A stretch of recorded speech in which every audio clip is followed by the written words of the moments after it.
to the League of Extraordinary Gentlemen. Good afternoon, ladies and gentlemen. Good afternoon. Allow me to introduce you to man's planation. We got Mr. Life, Amari. Can't forget about the bad Gemini. We in the building. Let's figure it out. Let's talk about what's been going round, what's been going down. Let's figure it out. Let's talk about what's been going round, what's been going down. Since a kid, I was lost in this man's world, thinking life is about money and beautiful girls. Raised off in the struggle, blessed to have my mother, blessed to have my father, but nobody really loves you. Started being up on the scene before I hit my teens. Think I started smoking weed before I turned 13. And I had a billion dreams just like Dr. King. But my dreams were never what my dreams seemed. From juvenile detention, when they wanted to lynch me, to the chain gang slaving me, I'm locked in prison. That's how support be crazy. Be careful making babies. You gon' have to pay a price to love them and raise them. Well, sir, thank you. Next caller on the line. Next. Mr. Life, man, help me out, man. I had problems with my old lady, man. Across town, I got a girlfriend and all. I'm trying to figure it out, man. Get this thing together, man. Help me out. My name is Jesse, and I'm from South Florida. And I've been trying to figure out why the sun rises and sets the way it do. I'm from Buford, man, and I love y'all show, man. I appreciate you guys, man. Let's figure it out. Let's figure it out. Preaching the word of man. What's been going round? Don't forget the ties by leaving your comments and your shares. Figuring this out. Mansplanation. Let's talk about figuring this out. Let's figure it out. Let's figure it out. Figuring it out.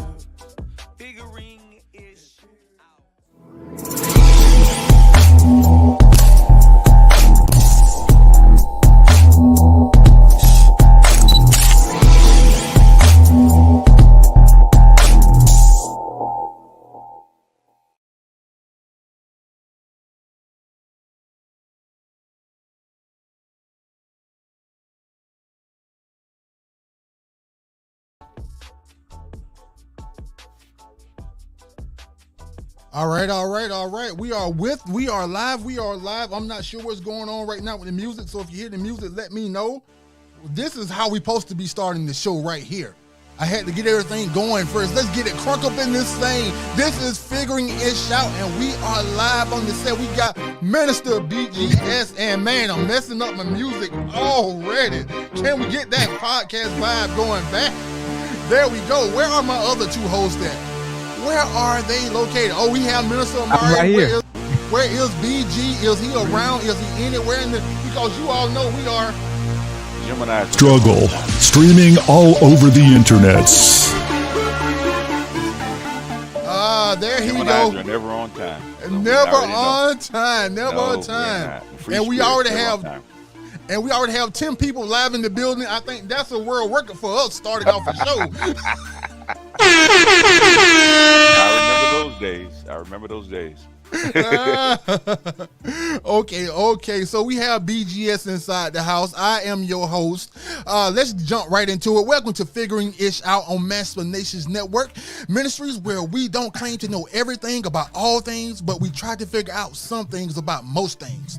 And this is our Thursday night man study, where we study the word of man, how he acts, responds, and carries himself with women. And I am your host. Mr. Life will bitch slap you sometimes, so learn how to take a punch and keep moving. And we're gonna give a special shout out and to our host, to our co-host tonight, that is BGS, because you all know that we are struggle streaming all over the internet, all over the YouTubes, and we getting it going. So let's give him an applause. Thank you. Hey. Thank you. Hey, I'm still a struggle.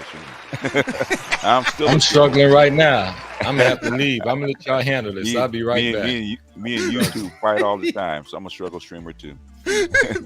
You see, my hardest part is keeping BG. Well, you already said that Geminis is never on time. Yeah, never on time. Yeah, I'm one, so I know. We know you like to drink tequila. So what is your favorite tequila that you're sipping on right now, sir? I It used to be Quavo, but it is Patron. Patron El Grande. Patron Grande. So That's Patron. Patron, yeah. Ah, okay. El Grande, that's the one about 110, 120, somewhere in that range. No, it's about. I think it's about 80 proof. 80? Yeah. Yeah. No, I meant the price range. Yeah, it's about. No, it's not that high. It's about maybe 50, 60, something like that. Okay. I saw the Patron in the sherry cask. I started to get it. Yeah. You talking about that rare stuff that they keep in the cask for like 6 years? Yeah. That's much like bourbon. Yeah. Mm-hmm. Yeah. I absolutely love it. Minister Mari, what you sipping on tonight, sir? I'm having a little debate right now. It's probably going to be the Adictivo tequila. Oh, let's see the decanter. Yeah, that's nice. Oh, nice yeah. bottle. Yeah. And they put about a good shot's worth up in the top too. Oh, So okay. a little extra. Yeah, it's still 750, but it's nice to separate it like that. But yeah, this is 100% agaves. It's just good. It's extra Cristiano, so it's good. It's good. Yeah. This is something I serve my people who I actually like. Like if you want to pull us out, that means I like you. If I don't like you, getting 4 roses or some shit, right? Not the 4 roses. So you know where you stand. You can know where you stand by the bottle that's on the bottle. Like the only reason you probably got in my house is because I like somebody that you know and you happen to be attached to them at the moment. So that's not a joke. So in other words, they had their bottom shelf. They got to work their way up. Huh? Yeah. Yes. Exactly. Only you. Exactly. 100%. Yeah. You're not even an associate if you're bottom shelf. You're just attached to an associate. Yeah. You just have. Yeah. I can't. You have to come in here. So you tagged along. You came in with somebody. Yeah. That is hilarious. Why did you bring this Negro? I have BG. I had my housewarming this past Saturday, right? Okay. And I sent invitations out. 30 people sent 30 people invitations. 20 RSVP. About 40 showed up. But a couple people messaged me. Was like, "Hey, can I bring such and such?" And I was like, "Do I know them?" Yeah. And they were like, "No." Okay, so you should understand this about me. I am very selective about whatever energy comes in my house. Yeah. So is that a no? Yes. Yes. That's a no. Yeah. And otherwise you rent space in a club or something like that. But they got bouncers and security. Yeah. Yeah, but I have past the scene, and I'll probably show you the picture later on. But I bought my first piece of high black art, so $8,000. Ooh. Yeah, from a artist out of New Orleans called Jerry Lynn, and it's called Through His Eyes. And I'll show the picture later on, but it was just this beautiful painting of a young black boy. Okay. And just the way that he captured the essence of that painting, it just spoke to me. So, I bought it, right? And that was the centerpiece. And so my whole point of that is that broke bitches can't afford to see that. So you should not be in my house. Right. That was the point of what I was getting at, right? That's what I was getting at. So is there a sign on the threshold? If you broke, don't enter? Yeah, something like that. In my guest room, it literally, I have on the wall, it literally has it saying, "Not an extended stay." I don't want you living. You are a guest. Oh man. Yeah. Oh man. And you got to be a friend to stand on the lawn, huh? Mm-hmm. Oh yes, 100%. What's up, Dar? BGS, let me ask you this question because let's dive straight into it because we know you have other places to go tonight. So before we kick it to the live reaction video of tonight, if you all see the name of the show, we are going there. We are definitely Struggle, streaming all over the internets. You all know we struggle stream all over the internets, the Facebooks and the YouTubes, and we struggle streaming on Twitches and Rumble right now. So we are, I even got it struggle streaming on Instagram. We're going to struggle stream everywhere. I'm trying to figure out how to get it to struggle stream on WorldStar and MySpace. And once I get that, you can't tell us shit about struggle streaming. You got to do something outrageous to get on WorldStar. You struggle streaming for the one MySpace viewer? The one, Hey, the one. just to have it, right? Just to have it. It's about just being on MySpace. We're gonna be struggle streaming everywhere. But Yeah, and for guys coming in, because I know you guys want, I know y'all, my subs want free game, because that's why they follow me. I said, donate a like and donate a subscribe if you're here from my crew. Amen. yeah. We're trying to get to that infamous 1,000. Definitely doing that. So if you see the Maspinations Cash App, it is pinned to the top. Donate $1, $2. Hey, we're a church. We are a real ministry. We have our 501c, so it go into a good cause, which is our pockets. Oh yeah, I remember the first time I got 500 subscribers, man. It took about 6 months. I was so happy. I had 500 subs. I said, man, I made it a big time. Man, we hit 500 real quick, right? We hit that like in the first 2 or 3 months, but from 500 to 800, it's been ever since we started, since like last November. Those 200 have been but it's steadily trickling in one at a time. Like every video that I release, we get at least 1 sub. So it's about that attrition. We're going to keep it going. But let's jump into the topic of the night: Roe versus Wade. What has been your thoughts process on this Roe versus Wade thing since it passed, especially when it comes to our black sisters? Actually, I predicted that Roe versus Wade would fall back in 2016. Okay. And when I think it was Ohio. I think it was the Ohio heartbeat bill, right? And I saw the way it was written. It was actually written to actually head to the Supreme Court, and then right after Ohio, Mississippi, which is the one that actually did go to the Supreme Court.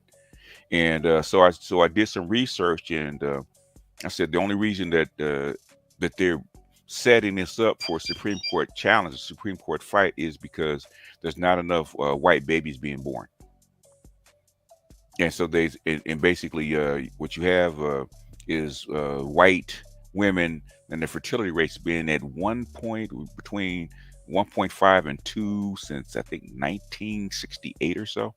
So about 50 some odd years they've been below replacement, and you could actually see it. The percentage of white people go down as far as the country is concerned. And there's also, I don't have the charts in front of me. I would show them to you if I had it in front of me, right? They actually track every year, every year the number of births by race that are being born, and I think was it last year? I think it was last year where I think white baby births are actually below 50%. I think they're like 48% now. So every baby being born is not the majority of babies being born every year now are non-white. And then the other thing that, if you know anything about demographics, they have what they call a death cross, right? A death cross is when you have more people of the demographic dying versus being born, right? And the white American death cross happened in 2013. So you have more white people dying than being born.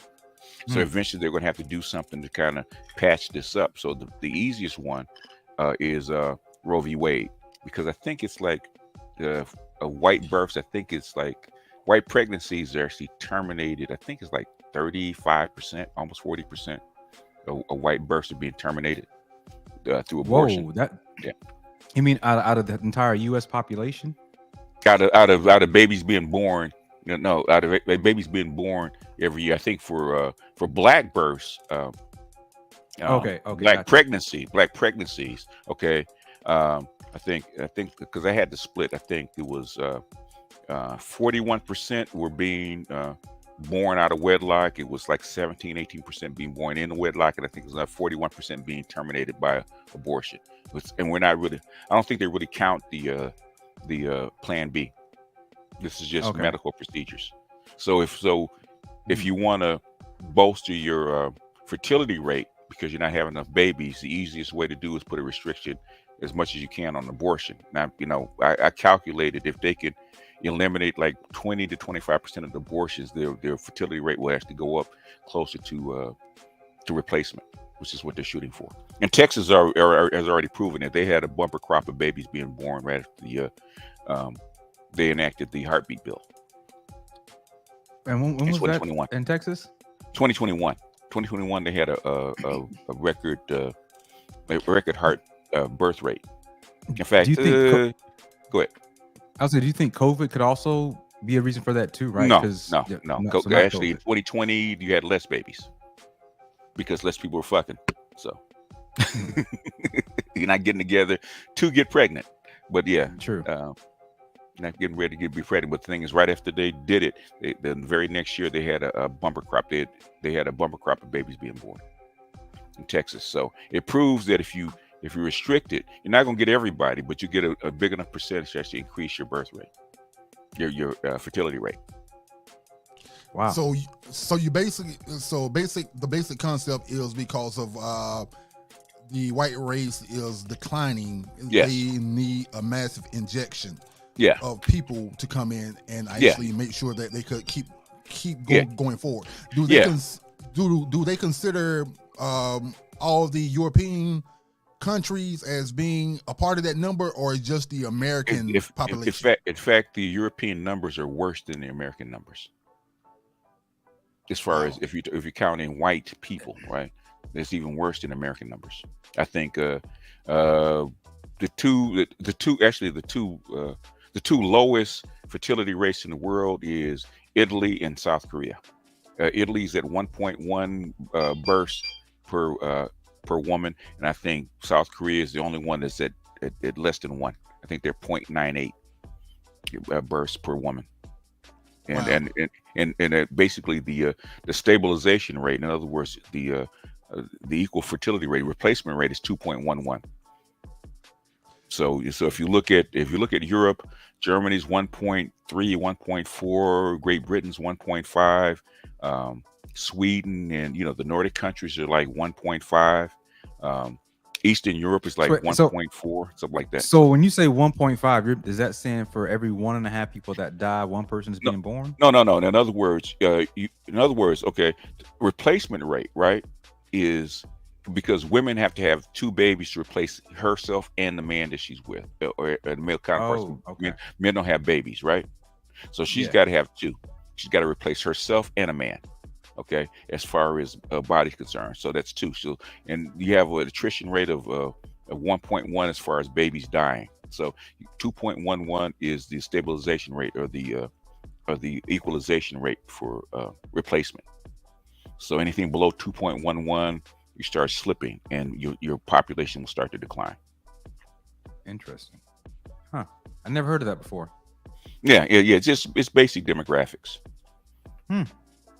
So before we jump into the first video reaction, I do have a question about healthcare, because working in healthcare, and definitely the post-acute section of healthcare, we are definitely seeing a worker shortage, and there's been multiple articles and studies coming on talking about the deficit that we're running into, having the adequate healthcare providers going into this last wave of the COVID.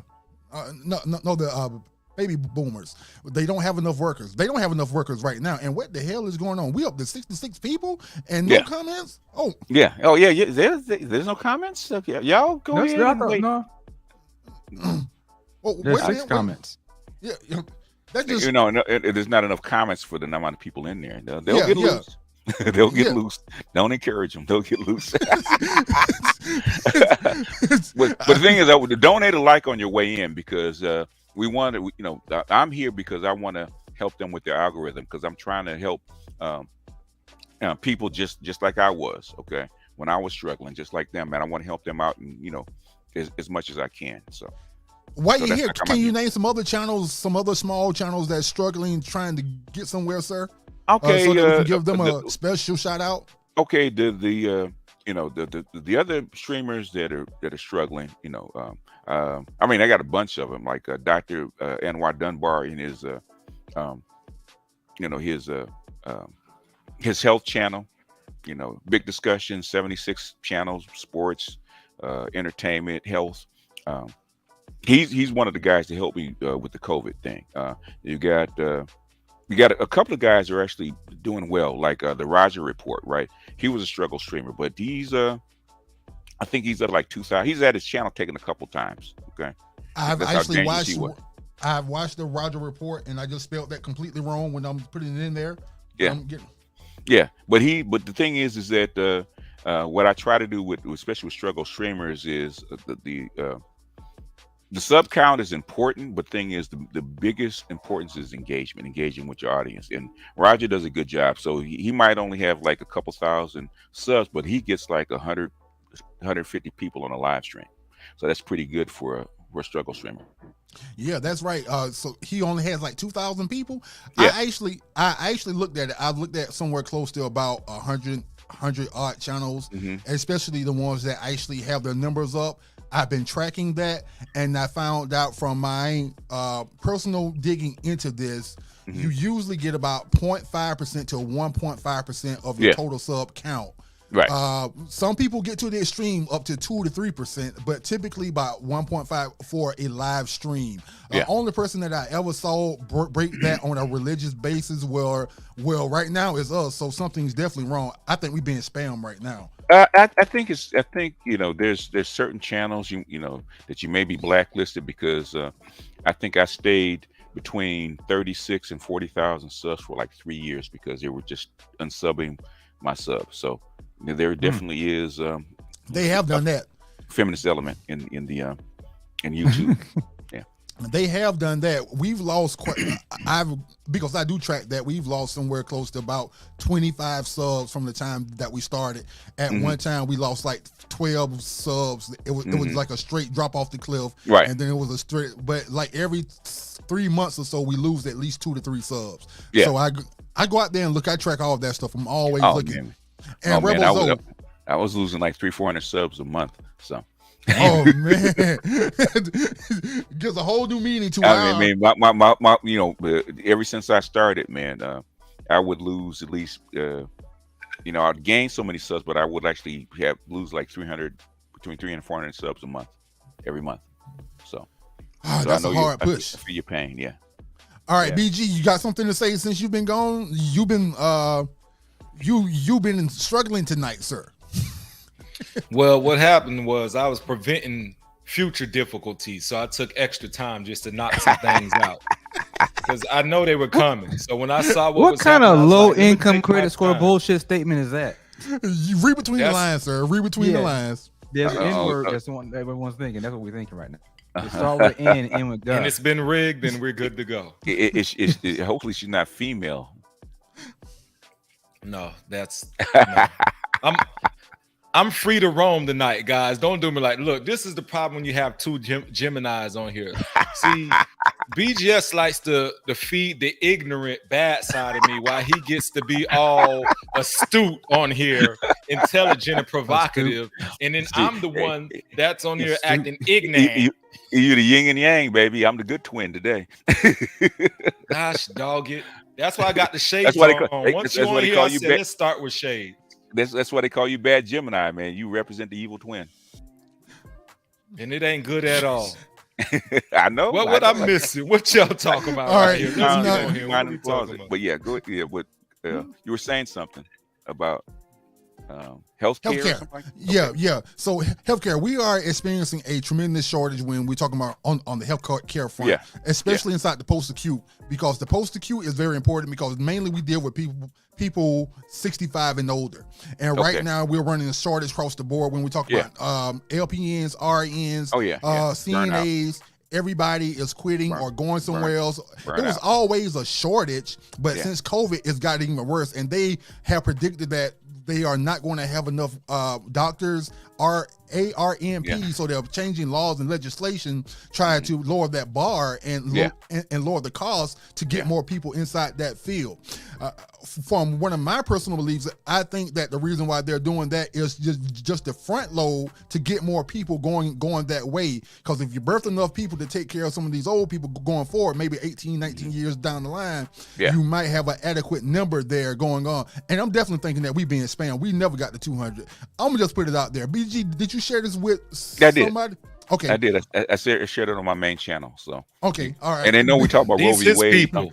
So hey, yeah. So, like, so everybody coming in, if you're coming in and you're from my camp, and you've never been here before, I'm begging you, I'm asking you on behalf of my brothers to donate a like and donate a share. Okay, I'm not going to exhibit my normal BGS tax today, right? But my tax today is a like and a share on this channel, if you'd be so kind. Well, thank you so much. Thank you so much, sir. I told him, man, because sometimes these kind of intense discussions, man, especially if I do it behind the wall, I've been paid $100 an hour just to do this shit. So, you know, Hey, And so you're worth donate. every one of those dollars, by the way. Like I love, like I'm not even lying, man. Like talking to you is such a breath of fresh air. Like it feels great talking, you having you on. Oh, I appreciate that. And, you know, my because a few years ago, man, I was just gonna go just completely go to Patreon, right?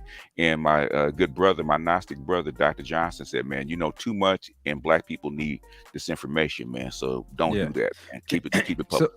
So can I tell you, at my housewarming, I had a interracial. It was a very diverse group, right? Old, young, wealthy, like all across the board. Because I like diverse opinions. It's called money, yeah. Yeah, exactly.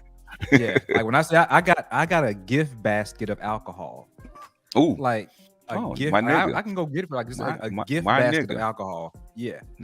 Like so as a housewarming gift, right? And so I was talking to them, and I was talking about the podcast. And I said how we say controversial shit. And I said things like, okay, let me ask you a question, right? And I said, have you heard that for every dollar a man makes, a woman makes 70 cents? He's like, yeah. I said, okay, well, let's say a few things. One, that woman, when it comes to benefits, if she is single, can she get housing? Yes. If she has kids, who tends to get alimony? Who tends to get child support? Who tends to get the spousal ownership of the kids? Women, right? I said, he's like, I never thought about that, right? I said, let's think about the incomes and the jobs they go with. Most men go into technical or jobs that require some kind of labor, right? So either you're doing something with logic or doing something with your body, right? One of those two spectrums. Whereas women go to liberal arts, history, right? Writing, English, that don't pay more. Or into the medical field. Yes, like exactly. That. Yeah, right. Yeah. More the people caring oriented. field. Yes, where you don't make as much unless you get really high up there. And so when I said all this to this guy, right, this Caucasian guy, he was like, damn, I never thought about it like that. And I said, yeah, that's our podcast. Yeah. And I was like, yeah. And I said, so imagine now, do you think some of the women that I know will want to hear this information? Because now what I'm doing is forcing them to think about some shit that has always been common knowledge to them. And they know how to take that. Yeah. Yeah. So I was like, yeah, that's our show. Yeah. Yeah, because and this is something that I've learned since bringing PhDs into the manosphere, right? I get a chance to talk to them, right? And I'm learning that this is the way they're taught in college. Okay, this is not something that's random. Okay, they're actually I call it suppression school system, all that kind of stuff. The subtle brainwashing, and so when I even with the guys, when I hear them use certain phrases, I know where they're taught. Okay. So in other words, you haven't been debriefed, you haven't been de-brainwashed yet. So all the stuff that I'm talking to you about is new. It's like shocking to some people. Yeah. We in this group right now, if we ever hear a grown ass man use the word manifest, we know he's in the church.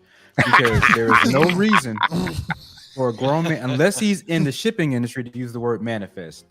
But so to your point about what they say, we understand that. So he's like grown man using the word.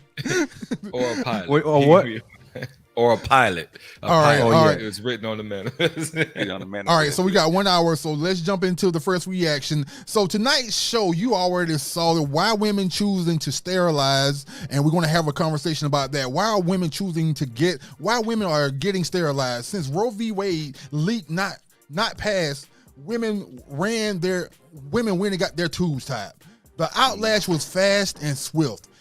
I'm not a woman, and I never claimed to be, so I'm not a woman. Some people so do. I never claimed to be. It's true. So I cannot speak on why a woman would go get her tubes tied or take such drastic measure. So what I did was I scoured the internet and I found one lady that would speak on why she got it done. And don't take my word for it. Let's look and see what she had to say.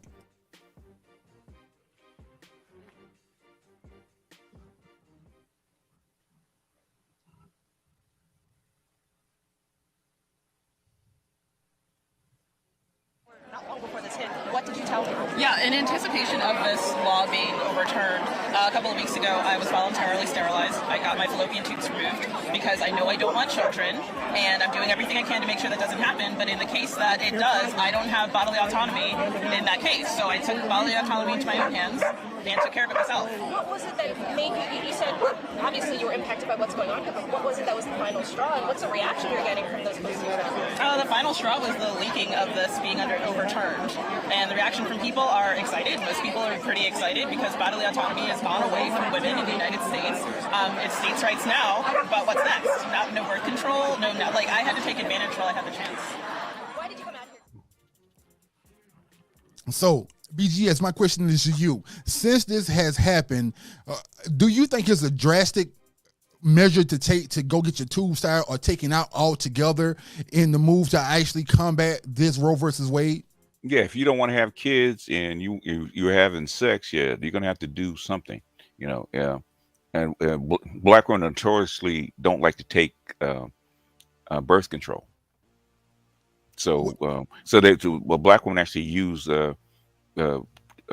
abortion as birth control more than any other population. So, I'm not surprised. That's a great fact that you brought up. What are the numbers, if you know the numbers offhand? Got to remember, black women are only like what the female population. They're only 10%, 10-12%. That would be the black race, right? About 12. So they'll be yeah. Well, I'm talking about the female population. I'm not the total population, okay? Because men don't get abortions, but the female population only got they're like 12%, but they get I think they get 40% of the abortions. So 40% of the total abortions are actually gotten by black women, which is triple the size of their relative position in population. Well, there are many different forms of where you can go get the little thing. I forgot what they call it, so women don't beat me up. From IUDs. The IUDs. You can go get those. There's multiple different forms. Some that do not deliver steroids. So there are those. So why do you think they don't choose to actually delve inside that realm? You know what? I think some of it's psychological. Some of it they don't like the way especially the chemical, the hormonal impact, the hormonal impact, that kind of stuff. And then black women are just hard headed, man. Because it's funny. Black women don't even use condoms as much, you know. Black men, because I wish I could find it again, because Guttmacher actually took it down because it was so controversial, right? They did a couple of studies with the University of Iowa, right? And what they found out is black men actually use birth control and condoms the most, and black women use birth control and condoms the least. Wait a minute. So black men use birth control and condoms because birth control for us is condoms, right? Okay, yeah. That's why I was kind of confused because you said both. So like, so hold on, they popping the pill now? I didn't know about the pill. I'm going to go get the pill. Yeah. So black men. You ain't doing that yet. The thing is that the only problem with vasectomies, because I asked a friend of mine, because she's a genetic scientist, right? I said, what is the reversal rate, reversal success of a vasectomy? Okay, how do you get them reversed, right? She said it's roughly from 85 to 90% success, right? But there's percentage that fail, and you could be that particular person, which kind of puts a freeze on most guys, right? But the country could easily put money into and actually perfect a reversal for vasectomies if they really want to put money into it, right? But the thing is, if you put money into reversible vasectomies, that means guys will run out and get them. Guess what it'll do to the birth rate? So basically, what you did with Roe v. Wade would be meaningless, because if you give guys the pill, they got about at least 2 or 3 different kinds of chemical birth control, right? For guys, right? They got at least 2 barrier methods for guys, as far as the tubes, you know, give you a temporary vasectomy, right? And then they have a vasectomy reversal. So there's about 6 ways that you can temporarily sterilize a guy, right? But they don't put any money behind it, because if you do that, it gets popular, your birth rate will fall even further than the women doing it. Gotcha. because the men will consider it safer. Well, they'll enjoy it more also because now they don't have Yeah. to worry about getting pregnant. Yeah. Yeah. And for the biggest thing about black men and men that have sex, guess what? Is wearing the goddamn glove, right? Yeah, and there's a difference. There is a big difference. And naked coochie is good. It's the best coochie, right? Men know that. So that's how come we, kind of, I feel safe today. Let me slip this off real quick and get a. So that's how we men- want the glove. We want the glove. We need it fitting like a glove. We want love. That's what we want. We want. African lady told me, said people like meat to meat. Okay. She did. She was a nurse from, where was she from? She was a nurse from Zimbabwe, and she says about, because she was talking about at the time she was talking about HIV. This is back in the early 90s, right, when HIV was just getting started, right? And she said we asked her, what about condoms? She said, well, they don't like condoms because people like meat to meat. So what is it about, because you brought up the sister, so let's stay there, because we saw this young lady, and let's be honest, she wasn't the most attractive, so I don't really think that she needs to go get one, personally. She's black. She's black. If she's black. If she's black, there's always some brother that would, okay? Let's not get it twisted. Because, man, just a real side story, right? I don't know if you guys know who Stefco, old Stefco is, right? We have done some reactions to her video. Okay. Yeah, she is. She's a definite 4, right? Yeah, she is. Yeah, I can't tell you the number of guys, my subs, that lined up saying I can improve Stefco. I would hit Stefco, okay? So, yeah, there's always a guy. If she's black, there's always a guy that will hit it. All right, hitting and getting pregnant is two different things, right? Because you did say that black men do practice safe sex the most, which let the women tell it we practice safe sex the least, because we always shooting up the club. So we have made an assessment that that's going to be the Pookies and the Ray Rays. Is that 5% that's having sex with it? I wish it was just the Pookies and the Ray Rays. So it's not. So it's just not the Pookies and the Ray Rays. Oh no. So there's a definite population out there that's going out there doing strange things and shooting up the club and having kids with ladies that they really don't need to. Yeah, but the thing is that the population of black women that do use birth control and practice safer sex, for lack of a better term, normally they're the top, I say 10 to 15% of women. The women that are educated and got corporate jobs and have more to lose. Yeah, so they're more likely to practice safe sex than the other 85% of women, black women especially. Speaking of this lady in Stefco, see, the hardest thing that bothered me about the lady, because she seems like she might be a very intelligent lady, that she might not be in the 15%, but she might of income earners, but she might be highly educated. Yeah, I think she's got a master's in education because she teaches. She's a teacher. Yeah, she's a teacher. But she is so flighty, it's just a whole nother ball game with Stefco. I don't even know how men could deal with it. She's not flighty, okay? Stefco is what I call Stefco likes to swing above her weight, okay? She's a 4, but she likes guys that are 7 and 8s, right? She likes pretty guys. Let's put it that way. They have to be attractive. She does. Yeah, they have to be attractive, and she would like to have them be attractive and have money. Okay, so you guys would be her target audience. But the thing is, I don't think you guys dip that low. I personally do not. I see all the shots being. I personally do not. No, I'm just picking a random. I don't think you guys dip that low. So you guys are her target audience, but you guys are not checking for Stefco. Well, to me, she is average. So let's put that out there. But her attitude and the way that she sees the world makes her a 2, probably a 1. Because you can't be that average looking and think this way that she thinks, and that just throws me off. You got to be a lot more agreeable, and understanding when it comes to a lot of things, and you can't have all these personal beliefs about what a relationship is and about what a man is. She's a pretty girl. She's a pretty girl trapped in an average girl's body. That's her. God bless her. God bless Stefco. Hey, I watch her stuff all the time. I find it to be hilariously entertaining. Yeah. I show it to my wife. She's honest. Yeah. I show it to my wife, and my wife is just like, this broad is just gone. My wife is amazed by some of the things that she says. It's just like the cognitive dissonance that she has, that disconnect from what she will do and what she expects is just like a mass wide open. I mean, a wide ocean. Yeah. And All right. she's upset about it too. Yeah.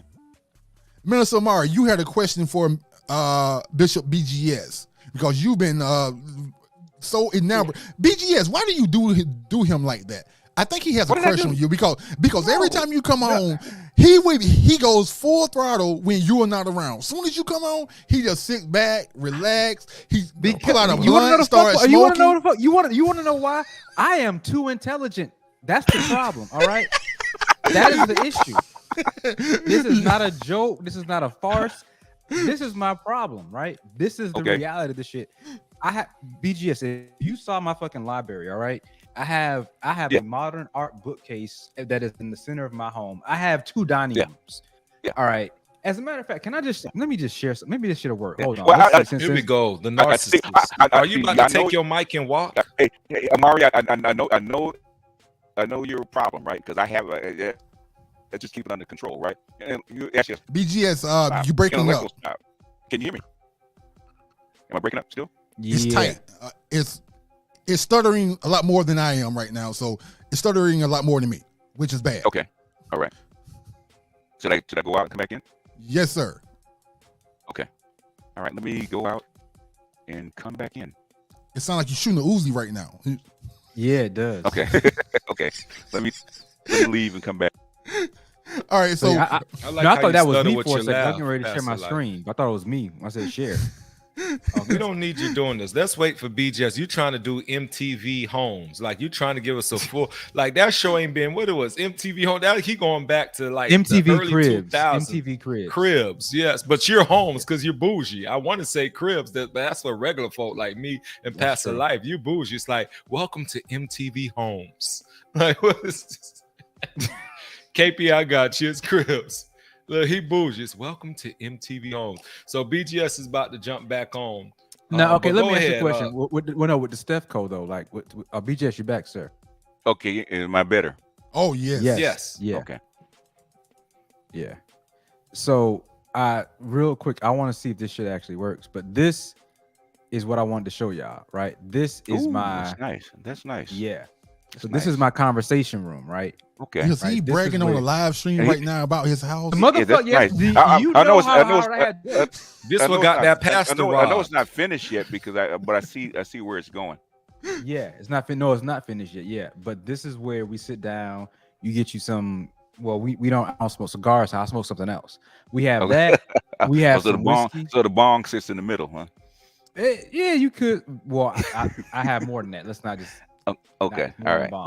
But yeah, but see that painting though. That's the painting. That's the painting I want people to see, right? Yeah. This is the shit I'm talking about. Black artist out of New Orleans. Excuse me. Yeah, Jerry kind of looks like my grandson, but yeah. Yeah. See, yeah. So I said that's an honor because I saw myself. So that's when I saw this painting, right? Mm-hmm. And I'm not going into details, but you can see the cotton. Right? What the fuck? Oh, okay. Really? Really? Right now, at this moment. Look, I'm he going was going to do it. Let him be bougie. All I'm right saying now, is it looked like. Go ahead, be bougie. No, we got 30 minutes with BGS, and you want to talk about your? No, go ahead. I can be here to like 5:40. 5:45, 5:50. Yeah. Jesus what I'm saying is, depreciate the art. Fuck it. This is a show about men's rights and shit like that, right? A man do this painting. Are we supposed to support each other? That's what I'm doing right now. Go ahead. I'm gonna tell you. No, you be quiet, Amari. I support you, but look, you got swindled. I don't know how much you paid for it, but what they did was took number 7. You know them barbershop charts when they got 1 through 40, what kind of haircut you want? They took number 7 off of that, boy. They blew it up and sold it to you, and now you got it on your wall. I guarantee that's on the barbershop chart. The thing about art, and he probably took the picture with a cell phone camera. Yeah. The thing about art is the colors don't really register. Through a photograph, you really have to do a very careful high-res photo to actually get the colors and the textures that they pop out in art. So art looks kind of flat if you don't use the right kind of lighting and camera. Yeah. Yeah. But Well, thank go you. ahead. We can get back to We the top. gave But the him his point time. being was, I was here supporting black artists. That's all I'm Okay. saying, right? Yeah, it's a nice, Yeah. it's a nice. That's a nice piece. Yeah. Thank you, sir. Thank you. Nice. I mean, Pastor, please continue. the thing is with art, you have to, you You have to feel see good. it. You got to see it in person. So it's kind of You do. you get an idea with a picture, but thing is you have to really see it in person. You gonna see the impression that it leaves you. Yeah. Yeah. Yeah. Yeah. I don't know. You had a question for BGS, please, sir. Let's Get go to ahead it. and clap. I don't for him. remember what That's the fucking he question was. Right? We're talking about sterilization. He was right? too. Like, He was too Mhm. being a bougie. You know, go ahead. Let's go into the topic. What's the next question? Have you been Pastor? smoking 'Cause today? He's being I bougie. I had right something before the show. If you answered that, yes. Okay, all right. So let me get to the question. But I think which I think where he's going with this BGS, and the Okay. reason why he asked for me to get you on this show. Okay. There is a particular law that has been passed, and I think it's Georgia, to where you got it. You want to go with it? Oh, yeah, that one. Go with. Y'all know what I'm talking about. Yeah, go for it. All right. So as from what I read in Georgia now, is it that women could claim the kids before she has Oh, the yeah, yeah, yeah. baby? Yeah, Only yeah. to- If the fetus has a heartbeat, it Yeah. can be claimed as a dependent on her state taxes. Yeah. That's she why I can wanted claim- you on this show. Yes. Okay. It's because There's of that, and most of the heartbeat bills have this written in where she can actually claim the fetus, and she can also get child support, prenatal child support for the fetus. Okay. And there's a couple things that's to that. One, they had to throw women a bone because they're taking something away from her, and two, there's a very particular common law, a school of thought, right? Which I really just found maybe a couple of months ago when I was actually researching patriarchy, right? Yeah. I saw this paper from Columbia Law talking about the 1660 law going in Great Britain, that where they actually come up with the doctrine of patries patriae. Remember, basically the father is the king is father of the whole nation, and they have dominion over people that can't help themselves. So it used to be just people that are crippled, sick, or old folks, or orphans, right? Yeah. So those kind of people become like wards of the state. Okay. And so with that law that they passed, they actually gave the courts, the English courts, the court of chancellery, actually the right to actually take paternal custody away, or give paternal custody, or take paternal custody away from the father. So in other words, it was started chipping away at the patriarchy. So what it did, especially after the custody of infants in 1839, shout out to Caroline Norton, that actually where the courts had the right to assign custody of the child to who they wish. So in other words, under old patriarchy, it was inferred that the father owned the child. So you own the child, you own the child's money, the rights. You could do whatever you want to with that particular child, because paternal rights, paternal ownership of the child was implicit, right? But now,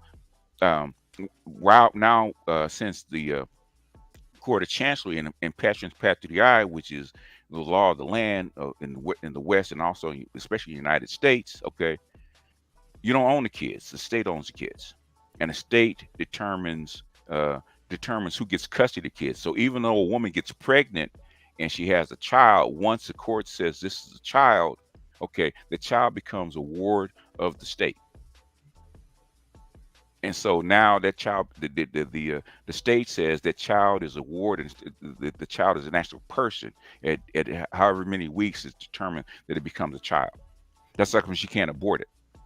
But she can also, but since she can't abort it, and it becomes a person at 8 weeks, she can't claim it on their taxes. She can't get child support for it.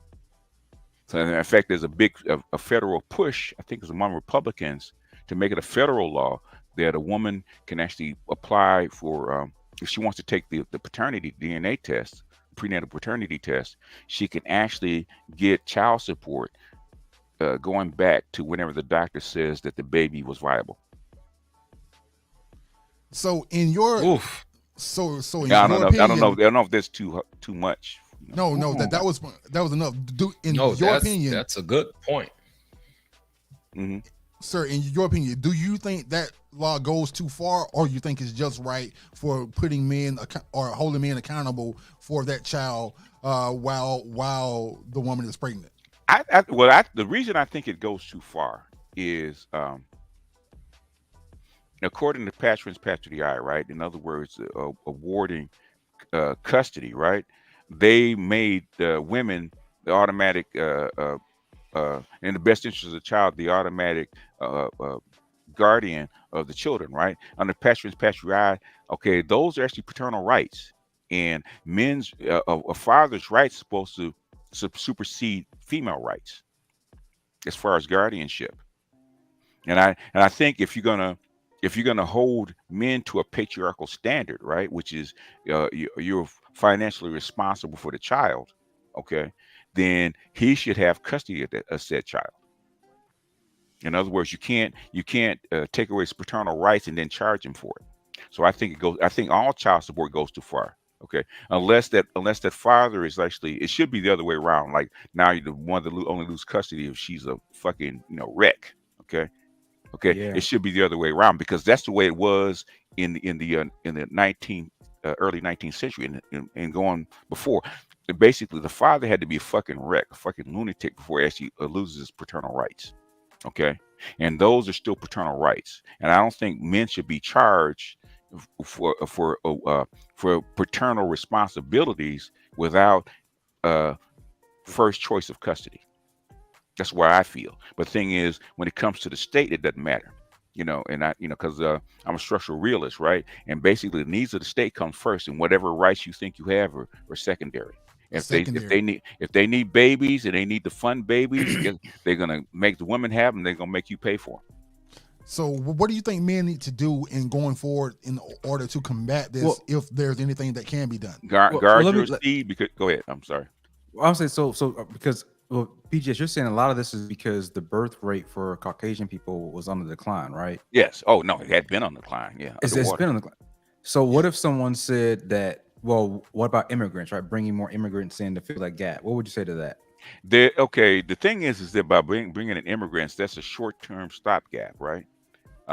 Because the immigrant population, as they filter in, their birth rates, their fertility rates are declining too.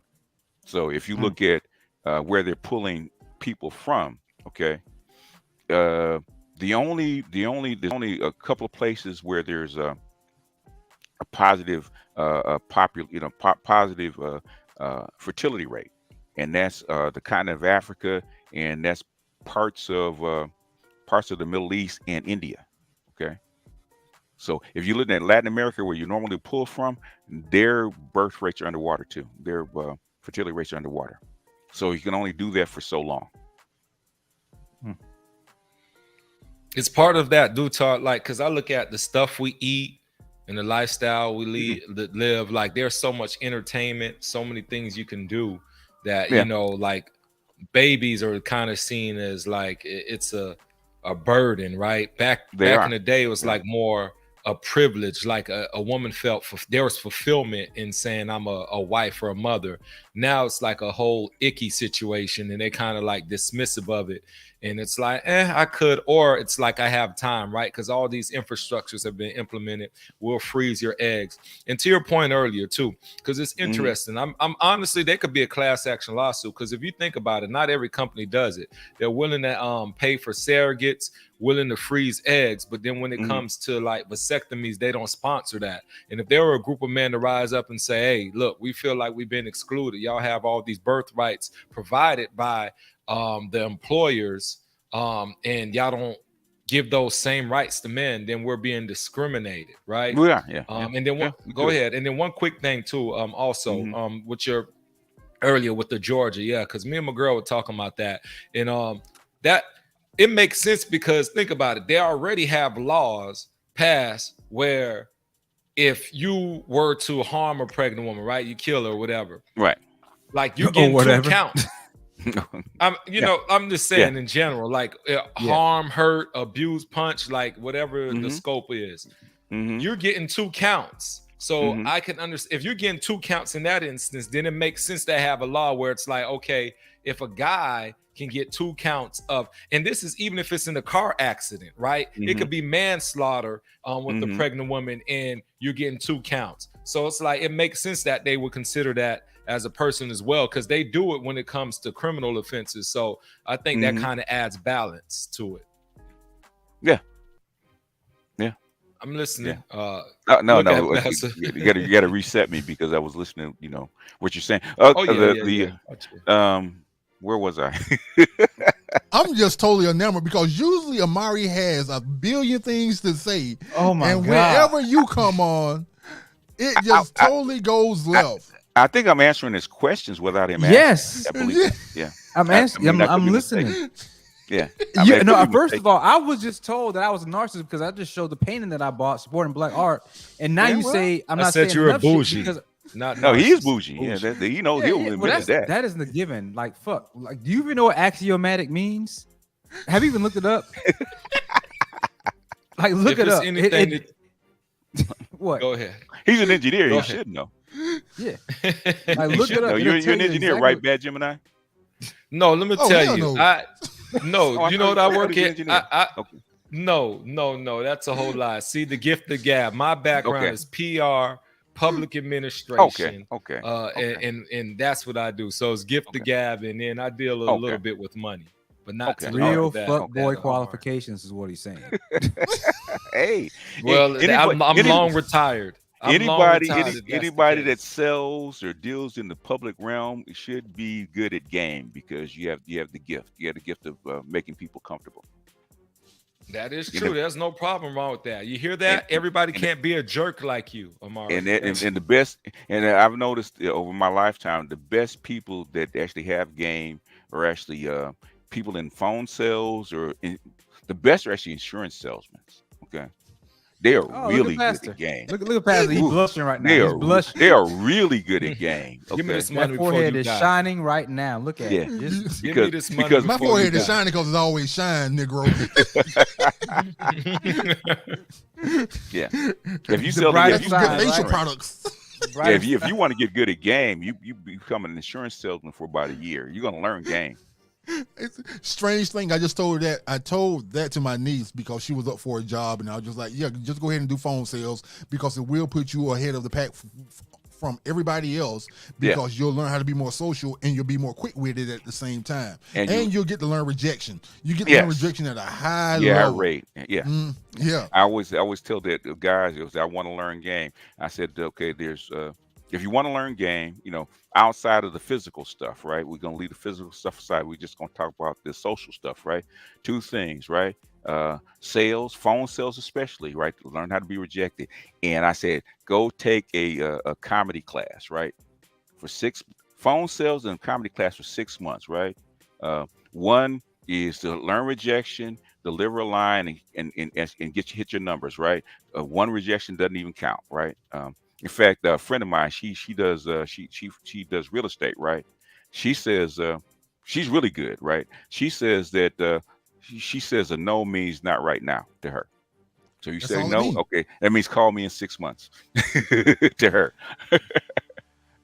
You say phone sales. I say door to door. Because at door to door, that gets you gotta learn. That's gonna scare people off too quickly. So you gotta have a little distance between that. Door to door. You ready to get shot at? Especially in Central Florida? Bro, I'm 6'5". I done door-to-door sales. You have to learn mannerisms. You got to learn how to be quick with it. You got to learn how people move very quick. As soon as they come, you got to have an instant reaction ready to go at that point in time. Yeah. You got to know how to diffuse people up front. Just like the main thing whenever I get somebody knocking at our door to sell something, the first thing that I look for is how far away from the door they are. If they close to the door, that tells me that they new at this. They don't know what to do because you always stand at least 5 to 7 feet back. Right. And you always keep your hand in front of you at the same time. You never have your hand inside your pocket. You never turn around from the door because they don't know if you got a gun in your hand. You always facing the door. You're always in clear view. And then once they come out, you got to look at the facial expression, see how they're looking at you. Are they slumped over or any of those type of things? And you got to come ready to go. The first thing out of your mouth better be funny or straight to the point. If not, you lose it right then and there. Door to door is tough. Yeah, it's tough. Yeah. It's tough, and man, you get some tough skin if you can go out there and knock on 25 doors. But the thing is, you're trying to get shy guys that don't have any game or social skills to go door to door right off the bat. Okay, that's a tough sell. It is. Yeah. It is. But I guarantee, I tell you, if you do it for about 3 weeks, I worked with Edward Jones, and they said you have to go knock on doors. You have to get 25 phone numbers a day. That was my goal. I could not come home until I got 25 numbers a day. Mm-hmm. And so you had to go, you had to be very quick with it when you out there talking to people and trying to just get a phone number. That was your goal. No, it was 12 numbers a day. That's what you had to get. Mm-hmm. 12 numbers a day. You had to go out and get 12 phone numbers a day. Mm-hmm. So it added about 60 phone numbers a week. So you come back and you call those numbers. So you went from door to door to phone sales, and then it set down sales. So it was like an instant process. But Edward Jones definitely put me on the right track, because at that point in time, I come from phone sales because I did mortgages. So I sat down and called people like 100 times a day. I started, which is the worst thing that could possibly any person could go into, is a stuttering man that's trying to sell something. It didn't fret me at all, but I would lose at least 10 sales because I couldn't talk. So it got me to the point to where I fully understood one thing: I'm gonna lose regardless of what. So why fret about it? So I know I'm gonna lose regardless because I just can't speak. So at that point in time, it just turned into a game. It's like, how many can I get? And that's why I came up with 3%. Yeah. If you can knock out 3%, bro, you'll be a millionaire around here. All right, so let's get back to the topic. So so we got you for another 5 minutes, 10 minutes? What is it? Yeah, but I can go up to 6. Okay, so 20 minutes. All right. So, Minister Mari, do you have any more questions for our guest tonight before I kick it to the next segment? No, let's go to the next segment. You are not in it tonight. I'm gonna just let you. That's great. Let's go. Maybe I answer this question. Yeah. Let's go to the next assessment, Pastor. All right. Let's get to it. Let me find. See, I wasn't ready for that. I thought you had a question. All right. You trying to say you need to buy time? Did I answer his question? I might have answered this question. All right. So let's get to the next reaction videos, and guys, be ready to react to this one. Mm-hmm. Modern women keep giving us great material to speak about it. Well, and this young lady gives this a whole new meaning. She decided to sue her parents for having her without her permission. Well, ooh, that's chutzpah. That is chutzpah. Wait, how does that work? You know what the meaning of chutzpah is? But in Jewish terms, okay, it's basically killing your parents and then throwing yourself on the mercy of a court because you're an orphan. It takes balls to do that. For it to be a word. No. It's just, in other words, it's such an outrageous occurrence, right? For somebody to actually do that. It has happened, but the thing is, for somebody to actually do that and then think they're going to get some kind of mercy, it takes some kind of balls to actually even try that. That's what they call chutzpah. You got to have those kind of balls. But I'm trying to think, like, how would they have gotten your permission if you didn't exist? Like, the first thing. How? Let's get to the video. Okay, go ahead. Let's get to the video.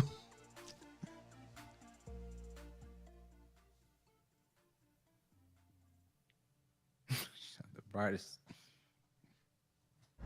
A few months ago, I took my parents to court for having me without my permission, and I won.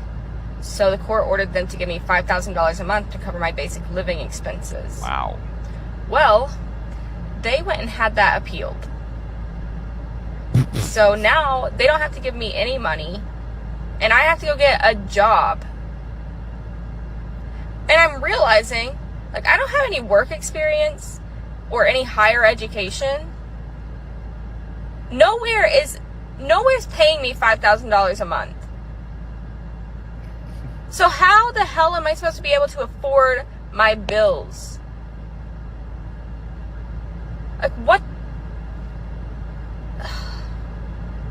Don't have children if you don't want to support them.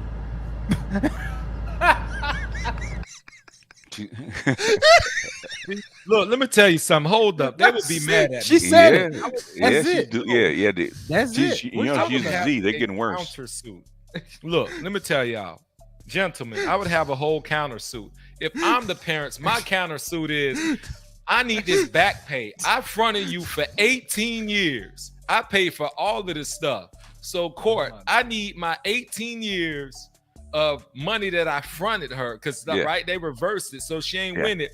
Run me my money back, because you know I didn't have to do all of that, right? And so it's crazy that first off that a court allowed her to walk out of there feeling good, $5,000, and of course I'm immediately appealing. Look, we already said you can sue your parents and get a divorce, right? You can divorce your parents, right? Macaulay Culkin, become emancipated. Yeah, you can be emancipated. That's good enough. If you want to be on your own, the law has already said you can be emancipated. That means you're separate from us. You're your own person. But now you can't say, I want you, because what are you talking about? You saying you want a connection. Guess what? Go join the military or something, because you have so many avenues that will gladly take you, pay for you, support you, your education, and everything that you say your parents are not doing. This is outrageous, man. Let me tell you, a black kid that do that getting punched in the nose. She never had any input. You missed the point. Had they asked her permission before she was born, this would have never happened, because she would have said no. Look, I hear that whole point, but a black kid getting punched in the nose if he get taught, let me go run that to my mama back in the day. We know how this going on. Look, culturally, you see who it is. Somebody said she was a Karen in one of these comments. Little black kid go run and try to do that. Don't think he gonna get busted up. He or she bust up quick and thrown out on the street to prove a point and say call the police because you can't come in the house. She's a Hillary, Hillary Banks.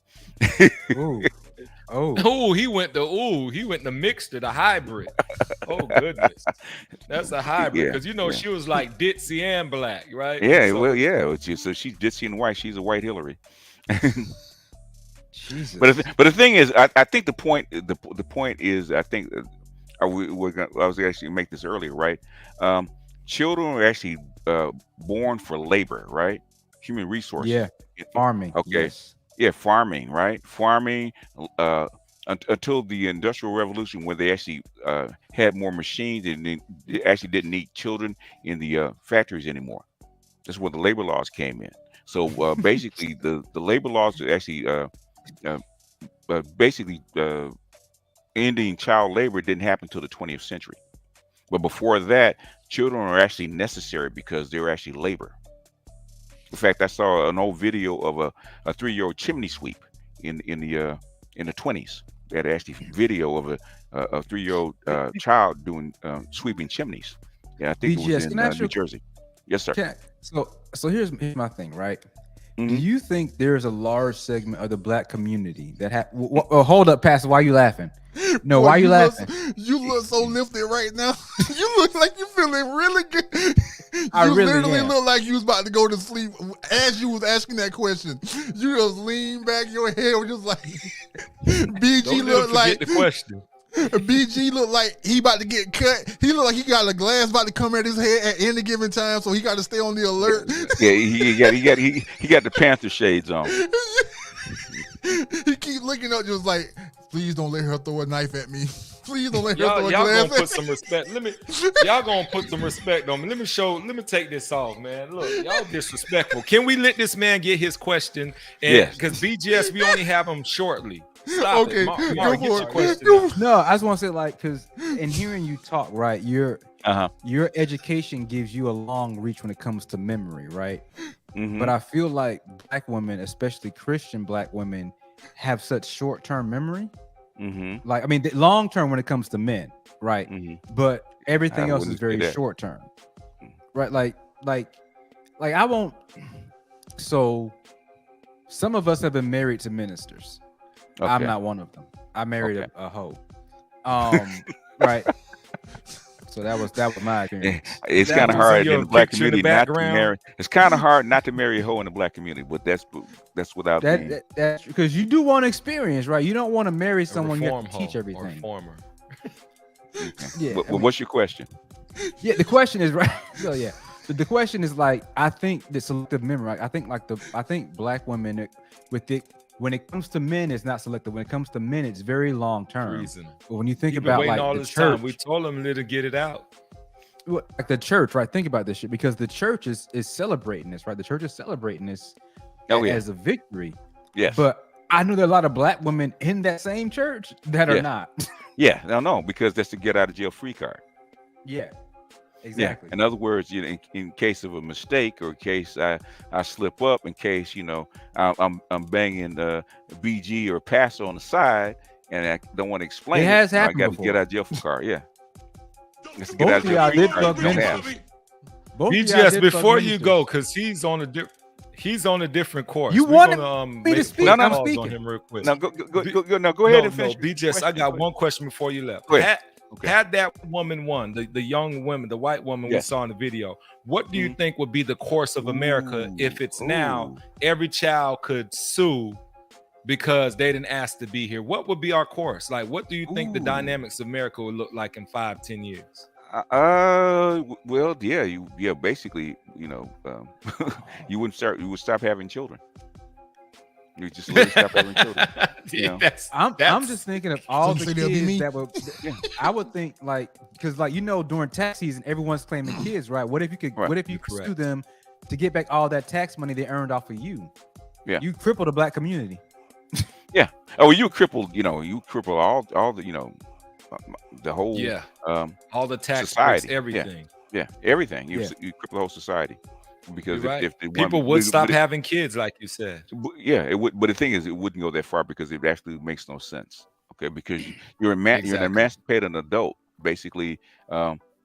If they're going to give you $5,000 a month, then no, you don't live separately. You come take your ass to live in the house, and you're under my rule.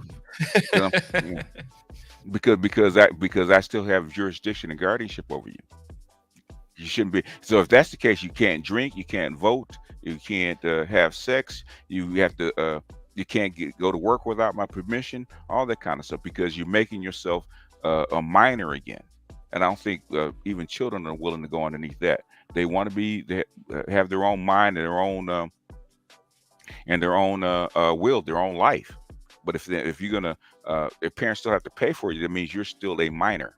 You actually overturn. You're my employee. Hundreds of thousands of 3,000 or 4,000 years of law, of common law. That's why it couldn't happen. That's why it got tossed. Now I don't know how she got how they actually went for it in the first place, because it made no sense. But according to common law, you're emancipated. They don't owe you anything. In other words, having a child, is a deficit, because you didn't provide any labor or any kind of value to the child. You're actually a sinkhole for the child. If you want, after you've been emancipated, you belong to the state. Go get on welfare, whatever, and have the state pay you because you're a child of the state. They're the one that owe you money, because if you patriarch, basically, we had guardianship, and after 18 years old, our guardianship runs out. Okay, we have no longer any kind of jurisdiction over you, and vice versa. We don't owe you anything. You said a key thing too, BGS, real quick with that. You said a key thing, because think about it. If you don't have your adolescent child enrolled, you stuff. You have to have your child enrolled in school, right? You have to provide what they say according to the law: shelter, food. You see, I'm going in and out. You have to provide food, shelter, housing. So when you don't do these things, we go to jail, not the child. So if that, so I get what you're saying, because when you look at the adverse effects, it's like, look, the law already says we're bound to you anyway. So it's not a matter of whether you ask to be here or not. If we don't provide these things, if you do not have your child enrolled in school, they will come knocking on your door and ask you what's going on. Yeah. Right? I mean, So, Pastor knows because he sells health insurance, insurance and stuff like that, right? If you notice, the forms say parent or guardian, right? All the time. You don't you don't have ownership anymore. You have assigned rights by the state. So they assign the mother rights, guardianship over the child, because it comes out of her womb. A father has to be assigned as a father, assigned as a guardianship, assigned parental rights. That's why they call it parental rights. They don't call it father rights or mother rights. They call it parental rights, because because your rights actually come from the states. They're not ownership anymore. Okay, rights are assigned according to the society. Okay, they're not automatically assumed. Your ownership. If you buy something, okay, um, that's something that you own. Your house doesn't have rights, okay. But the thing is, go ahead. So, do you actually think that parents should own their kids? Because They that's, used to, yes, yeah. Me and Minister Ricky, you got into a debate with him one time. You was on the show. We got in. Him and I used to debate this all the time because him being a spiritual, godly man, he said, "No, we don't own our kids. They are property of God, and that we are just heirs or legal." They are custodians to make sure they could get to where they need to go. So you believe that parents do have the right, or they inherently own their kids because they birthed them. Well, Yeah. at least the mother did. Under the old doctrine, yes, because a father could, even in Africa now, a father can just legally give his child, his 12-year-old girl, in marriage to another man. You got to go. You belong.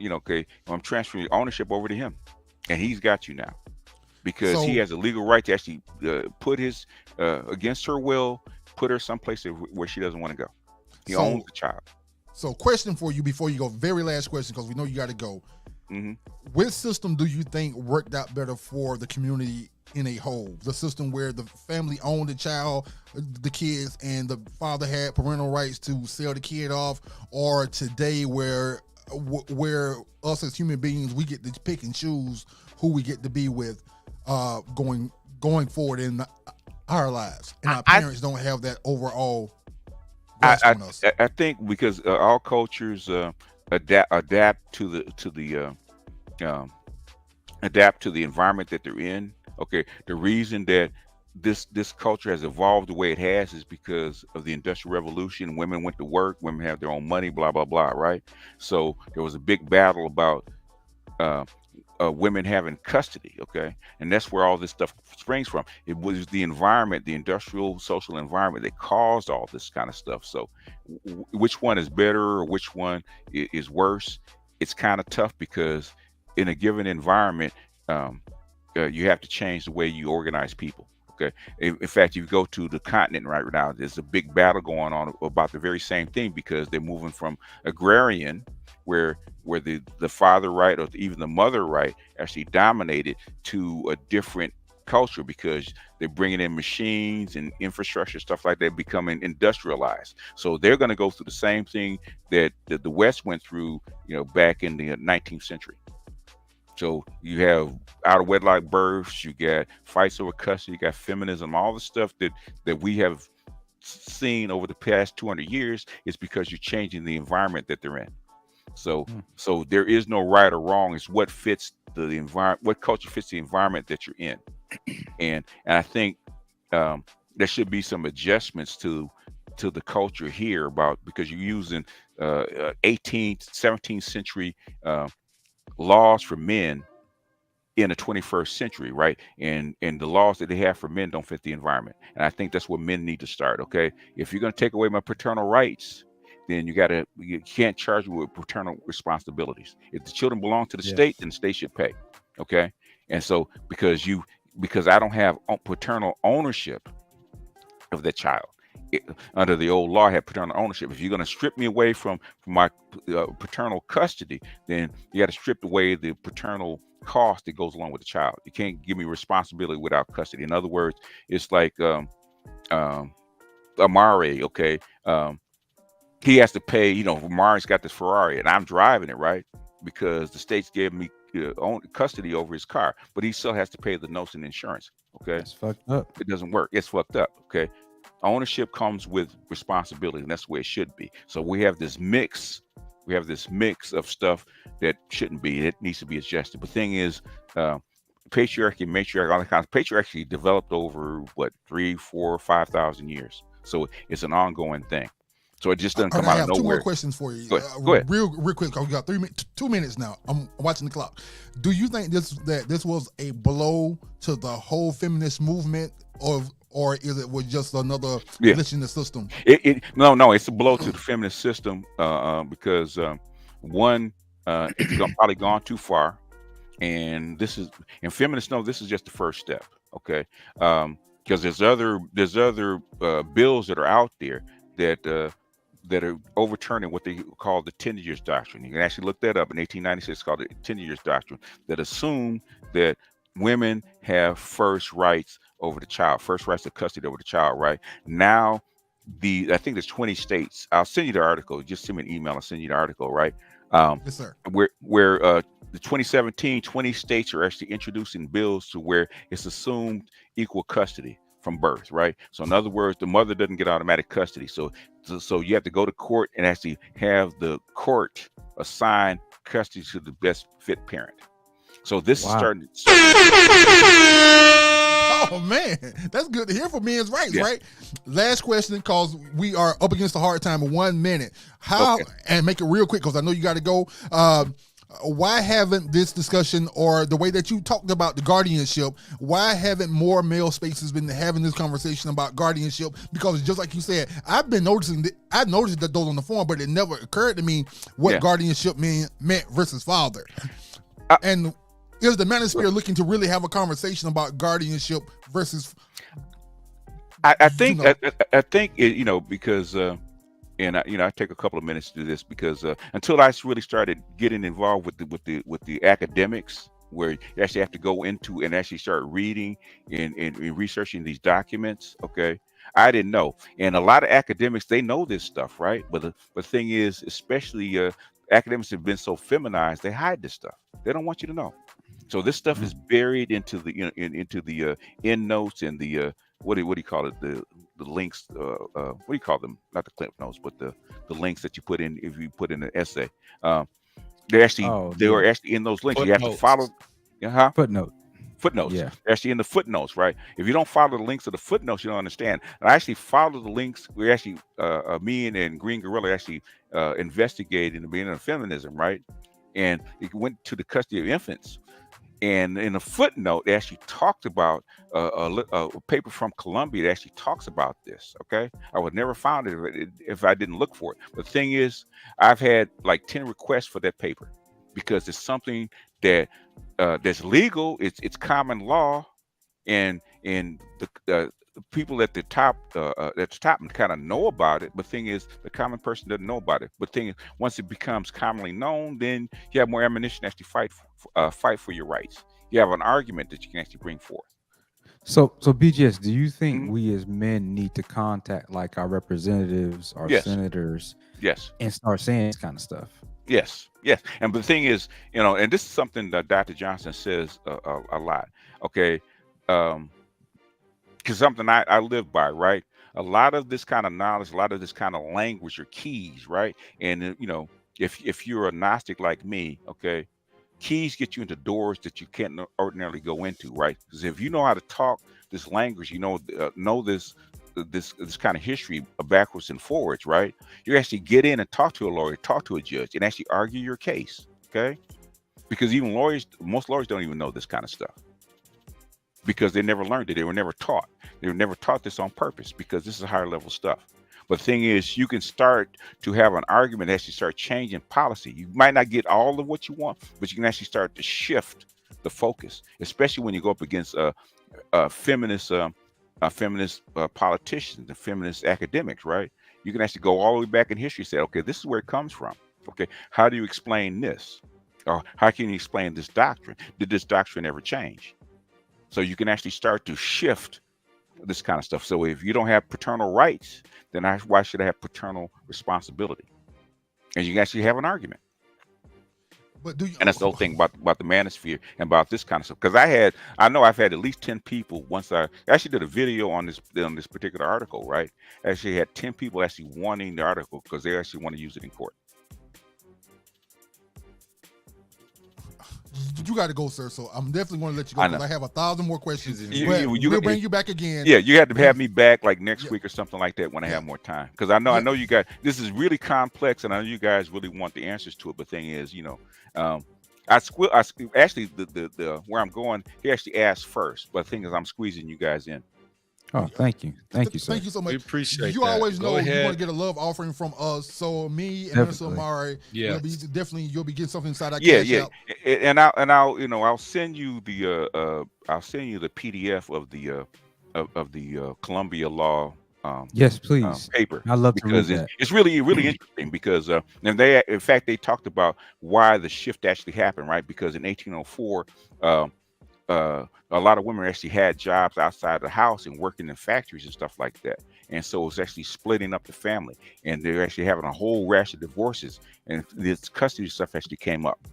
And so the whole thing about the custody of infants of 1839 was actually based on what was happening, and also what happened as far as the 1660 law that actually put the courts in charge of assigning custody. So it's complex, but the thing is, once you read it and you match it up with history, then it becomes okay. Now it makes sense. You All said right. All right, before you go, because we know you got to go. I'll actually send you the because the PDF is behind a paywall, right? I'll actually send you the course, PDF, yeah, and so you guys can actually read it yourself. All right, so what Okay. channel are you going to next? Because we like to actually let I everybody am know what's going going on. to Dr. Thunder's channel, so Uh, we're actually going to be talking about the social contract between black men and black women. Well, if you got the link, you can drop it inside the chat right now. We're going to Okay. be on for about another 30-20 minutes anyway. Okay. So we're not going to be around. So we'll try to come on over there as well, or at Okay. least me. And since I'm already set up, why not come over there and listen or join? Yeah, it should be really interesting. It should be really interesting because we're talking about some of the same things about what's going on now and that kind of stuff. So it's in the same vein. Awesome. All right. So last thing, I'm going to email you because I'm working on a new show. I'm not going to give too many details, but I'm going to need your help, and you're going to probably be the first person that I want to reach out to. Okay. Once again, you Okay. know we do give love offerings. And you could always email me, and I can have you guys on. Because I get the size of the audience that we have. I regularly get. I think we're at 328. Okay. All you guys that are here before I go, please drop a subscribe in these fellows channel. Okay. Well, we give got the them a likes up like. there. Give The them a likes like. are up. Get the likes likes. up. Get the likes to 300, and please, before you go, drop a subscribe in his channel. Get him to 1,000 if you can. I think he's like 300 short. That should be able to get him to 1,000. Because this is high level game, and a lot of people saying that I should do this behind a paywall. The thing is, you're getting it for free, no BGS tax, no money, no nothing. All I'm asking you is donate a like and donate a subscribe to these fellows' channels. Get them over 1,000. They would like to actually monetize their channel and get their super chat button and other kinds of stuff that goes along with the 1,000 subscribers. Okay, do that for me.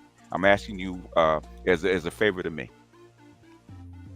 Appreciate the love. Definitely. All right. Thank you, sir. BG, Thank you, B. BGS, if you left the link, we'll definitely run it up here, and I pin it to the top. Okay. To go to Dr. Thunder's channel. Once Yeah. again, we'll be joining, or at least me. I'll be coming over there Yeah. in the next 20-30 minutes or so. Yeah. Probably Yeah. me and Bad Gemini. Yeah, Dr. Thunder is actually a PhD. He teaches music at Ohio State. So Awesome. And Sir Pook, and can you vouch for Sir Pookie the Truth? He yeah. came on once or twice, but is that him? Because we got some spammers Sir, around here. Sir, got it. Sir Pookie is Pookie, right? He's 20 years old. All right, too. that's him. So- That's him. Yeah. We actually had probably about 2 weeks ago some guy come on, and I caught him before he came up. He pulled back a sheet and his penis came out. I'm like, oh, Okay. man. Oh He yeah. almost got little You gotta peas. be careful. Yeah. They're trying to take you out, man. They're trying to take you out. But I gotta run, man. And Yes, sir. have me on, next week or something like that. We actually get it further into the details because I know it's complicated, and I'm just getting into it because I read the paper actually researching Caroline Norton, because that is actually the beginning of feminism itself. She started the feminist movement. but with the custody of infants. Okay, before that, it didn't exist. Well, your invitation has now been extended to next week. I get everything ready. We'll get the show topic and video reaction and come with the foolishness too. And Minister Mari will have to talk a little bit more than he has today. Okay, I know he's listening, taking notes. He is so lifted and. All right, BGS, please go, what sir. There was only 80 proof? Okay, I don't know about that, man. The other stuff was an 80 proof. Let's give him a communion out. It is 80 proof, right? Yeah. Let's give him a communion out. BG, do you have your glass risen? I got it up. Yeah. Oh, he just going straight to the he's going straight to the head. He's going straight to the glass. Shit, yeah, Here is the bishop. All cash outs will be going to him tonight. I think we had 2 that I didn't have a chance to post. So all that'll be going to him. So thank you so much, BGS, sir. And we're going to toast you out. And we're going to give this communion to you, sir.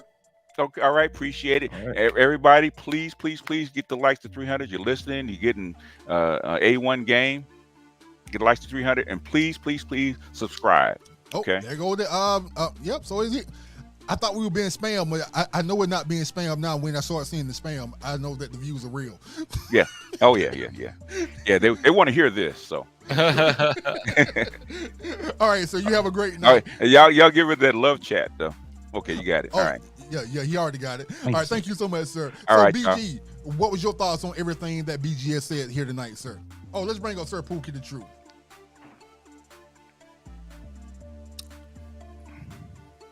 Sir Pookie. How y'all doing? Can y'all hear me? Yes, we can. Yes, sir. Pookie. Long time no hear, young man. How you doing? Yeah, man. Just working. Preparing for the start of school and stuff like that. Trying to get on the basketball team and doing a whole lot right now. Did you get that Roth IRA that you and I talked about behind the scenes? Don't think I forgot. I was probably drunk, but I forget. I've been looking at that. I looked up the program and stuff like that, but I got to save some money and devise my funds up into that stuff like that. But I'm already paying in my 401k. I've been looking at different, Social Security, I forget the terms, but the Social Security, like corporations and stuff like that, where I can pay in money for my retirement and stuff like that. I'm looking at joining the military. Yeah. So it's talking about as a self-funded IRA. So yeah, you can do a self-funded IRA too. Yep. Yeah. Just pay into it and stuff like that. Or is it? Yeah, but I'm really waiting. I'm waiting. When I'm waiting on this, to finish my degree, because if things, oh my gosh.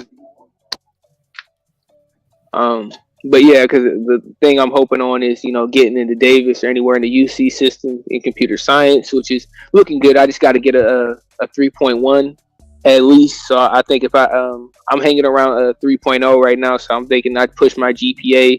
I can push my GPA with 4 classes to 3.2, 3.3, which will give me a good chance to get into the school. I got to last in there, so some of the debt will be paid off. And I took 2 years at JUCO, so I've paid for the first 2 years of undergrad. So I'll only be paying half of what it would cost for a master's degree. Half of what it would cost for a master's degree. Well, let me know if you ever need to put references on your resume. I own a consulting company, so I can add you on there if you need it. Oh yes, I absolutely need that immediately. I'm looking for mentorship, any computer science connections, stuff like that. Some people in cybersecurity specifically, because my cousin, my uncle, he used to do legacy code and stuff like that. So I've been talking with him, and stuff like that. And he's basically telling me to do. But I do know cryptocurrency. I know people do Ethereum and cryptocurrency, Bitcoin, and other programs. So I can get with them. Make sure you drop. Make sure you drop your real name and number back in the back chat, and Minnesota Mario will get that. What is your thoughts, or what did you jumped up for a reason? So I'm assuming that you had something to say. Well, yeah. Terrorism, you got to mute, brother. I can't do that, but don't worry, I'm muted. I mean, the reason why I jumped up, because I think the main issue with our community is an entitled sense of ego, for the most part, and I think it's kind of interesting that now more and more just in general, just beyond black women, we're starting to see more just Americanized women or industrialized women, you know, around the world, but specifically focusing on the Western countries and stuff like that. We see more situations in the United States where, just like that TO situation, I don't know if you guys heard about that just recently happened, Yeah, but he just got randomly harassed out the blue just because, with eyewitness standing there, him recording part of the situation, and her lying to the police 3 times. Still had to deal with the whole situation, had to wait for the police to come down there to address the situation about him trying to get mail at his mailbox in the neighborhood that he lived in. So, but she was talking about she was threatened. My thing is this: if you are able to instantly recognize a person just off sight and understand that they're living in basic low budget, because she called the neighborhood that they both lived in low budget for his standards, because he's a celebrity. So if the neighborhood is low budget and you already recognized him just immediately off of that tip, that would lead me to tell me that you've seen him in this neighborhood before. So, and he's probably been driving around you before, because if you know that he owns a house in the area and you know that he bought low budget, and you immediately recognized him as soon as he was driving in the neighborhood at 10 o'clock at night. She was biking at nighttime, in the pitch black of nighttime. I mean, and with no lights as far as I can see. You could barely see her in the video. So if you were able to do all that, how are you threatened this time, but you're not threatened the other times you've seen it, unless you were snooping to get information on TL? Because the great thing about that situation is she was using that opportunity basically just to shit talk a celebrity, probably because she got bad mouthed by her boss, so she wants to bring this nigga TO down to her level. But nah, it's not going like that, because he had an eyewitness and he hopped on Instagram, and then you see the whole scenario break out and unfold. And I think the conversation is just a general conversation of entitlement and ego. So, what is your thought on the Roe versus Wade and women getting sterilized? I think it's not gonna ultimately solve the problem, because the issue is derived from socialization of American women, not necessarily their lack of contraception. They have plenty of options of contraception, and and the ability to not get pregnant. It's not that. The issue is conscious choice, and by trying to narrow the paths and kind of force them into this box, it's not going to necessarily work, because some people are ultimately still going to be naive enough to still head down that foolish path, regardless of abortion or lack of abortion. So the fact that what's the foolish path? The foolish path of having unprotected sex if you don't want a kid. That's foolish. If you don't want a kid, why would you have unprotected sex? But what would they say, like, if they use protection and it doesn't work and they still get pregnant? Well, in those cases, I think in those specific cases, there should be exceptions made. And in some states, the state legislation across nationwide isn't exactly the same. So some states actually have exemptions to that. Like, at least, and that's what is not being talked about. At least 8 out of 24 of those states that have transitioned to red anti-abortion, 10 of those states have clauses for exceptions with rape. And you can still get a home abortion at times. You can still get abortion pills mailed to you, like in some of these red states. So, which is not being talked about, not being politicized. They're acting as if all these red states are operating under one blanket regime of no abortions and stuff like that. Now, it's definitely, objectively, it's now become more difficult in a lot of these states for lower class women that don't have a lot of resources to acquire abortions, especially if you have to work, if you have responsibilities, stuff like that. You can't afford to take time off and spend your $400 on a flight and then spend another $400 on a flight for an abortion. Now it's going to cost them a problem, but for the upper class women, they're gonna protest and buck, but they're still gonna operate as usual, because they tend to operate as double agents, because they have the cross aspect of being a woman, but they also have the aspect of being upper class, being, having a certain amount of economic resources, which is different from the majority of population, man or woman, or whatever you are. All right, sir. So hold on, put your thing in the background, and let me get to Sir Ism, and I'm gonna bring up Sir Pookie, and I'm gonna bring up SP, and Sir Pookie. I'm gonna drop you back for a second, okay? Am I good now? Yes, sir. You are good. Okay. Yeah. Earlier, my bad. I didn't know. You got this equipment sometime, and it be high, be low. Like I was messing with y'all the first time. Said your mic was too low, too loud. I was just giving y'all a hard time, man. You know what I mean? So I know y'all players, man. Uncle Ism always come with the jokes to lighten the mood.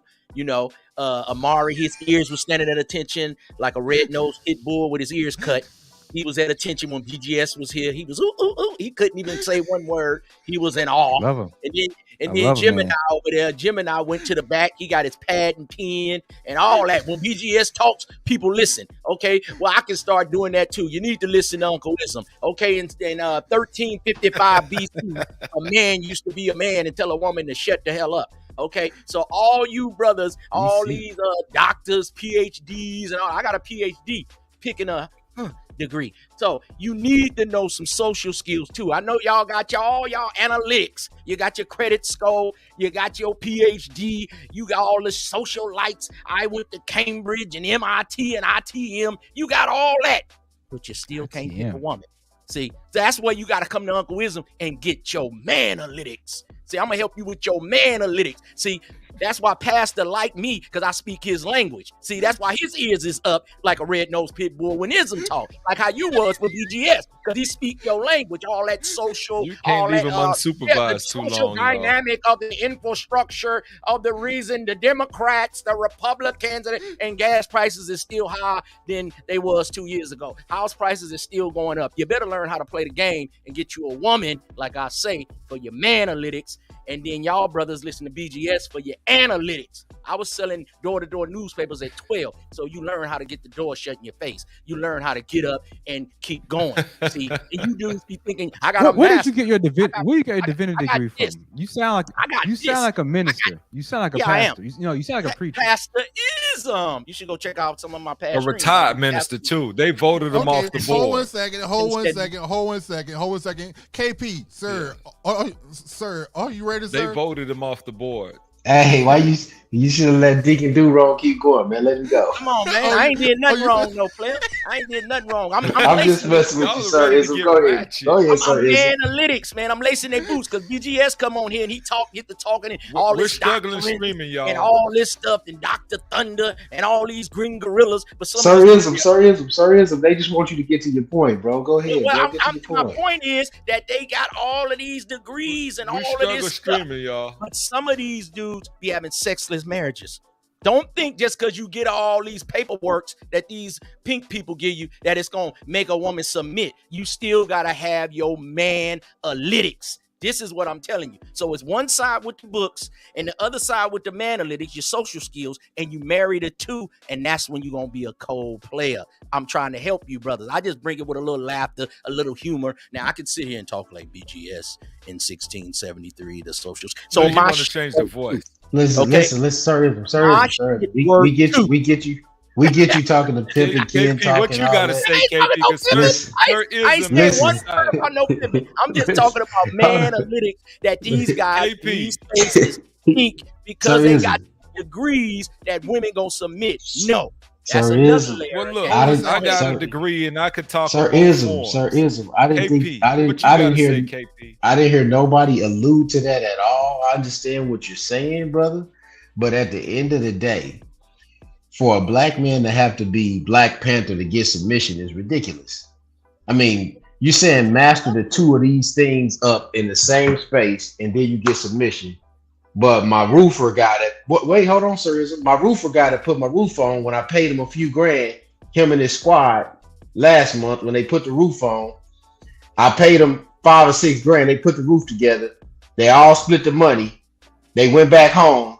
They ain't make number 30 or 40 grand this year, but they wife at the home that cooked the tamales and got the tequila ready though. So it's like, you shouldn't put it up that high. It's raising the bar for something that you shouldn't raise the bar for. Cooperation should be automatic. If you're not going to cooperate with quote unquote the person that you're supposed to be helping, you're basically an enemy. Well, brother, sound like let me have this discussion real quick though. Let me chime in though, like fellas. KP got his analytics together. I was just saying a lot of dudes. He does have his analytics. Sir, yeah, let me chime in real quick. Good job, KP. All right. Look, so BG, my girl. Yeah, let me chime in real quick because I had a good conversation at the bar with my girl, and she is of mixed persuasion, that people will say, right? So she's half Guyanese, and then half white. But if you see her, you see the Asian, but she's brown, right? So people always, try to guess what she is. And she was having a difficulty of understanding why black women don't typically, and it's not all black women, but why some don't have the guys back in a way where they're so rambunctious, right? So even when it's supportive, it's like the extra energy. And so we had a good discussion because she wanted to know, like, why is the support not there, right? So her and I went to my son's graduation. My son graduated. It's a small class. Let me tell you, these women had it lined up for the next year. And I'm saying women, these are girls going to the 9th grade. One was the president. The other was the secretary. The other was the treasurer. They already voted for the treasurer and the secretary for the next year, who are both girls. And they said, no diss to all the guys, but shout out to my girls. Next year, we got the president lined up. And she was just sitting there baffled because she was like, at the school she went to, it would have been more proportionate. But she, in her mind, she was like, this is happening at a young age where it's like, yeah, we're going to push the brothers to the side. We're going to go girl power. But it's like, this thing is not functioning right or balancing right unless you include the brothers like you need to. So she was wondering, like, why it was a thing. And then so that goes back to what BGS says when we talk about the Klingon and all of this here, just the nature that, based on how the upbringing of black women, some of them, not all of them, where it's like it was a rough upbringing, but it was more so you got to get it on your own if you can. But it's like that's a contradiction, right? You got to get it on your own, but then who you chasing, who you designed to be with, what you want. And so you get mad typically at black men when they go to other races, but I will give credit to black men. They cross over races better than any other group. Right? It's easy to see. Look, we got the crossover. When people talking about crossover, mainly, you'll see a black guy with a black woman, Hispanic, white, Asian. Like, we cross over well. Right? The feminists, even Bad Gemini, even the racist feminists from our culture say that we're the most egalitarian males on the planet. And this is with a more favorable subgroup that exists. There's white males that don't have the crossover success that black males do, even though, despite the fact that they have the majority of the resources. In most cases. So does it start that young? Because Pookie and Bad Gemini. Pookie, does it start that young? Yeah, go ahead. The thing is that we've been trained to serve these women. So, but when we serving and helping these women so much in our old everyday life, the other women don't ever get that in other nationalities. So when they get it from us, what do you think they gonna do? They gonna pick because their men is more patriarchal because we've never had a patriarch.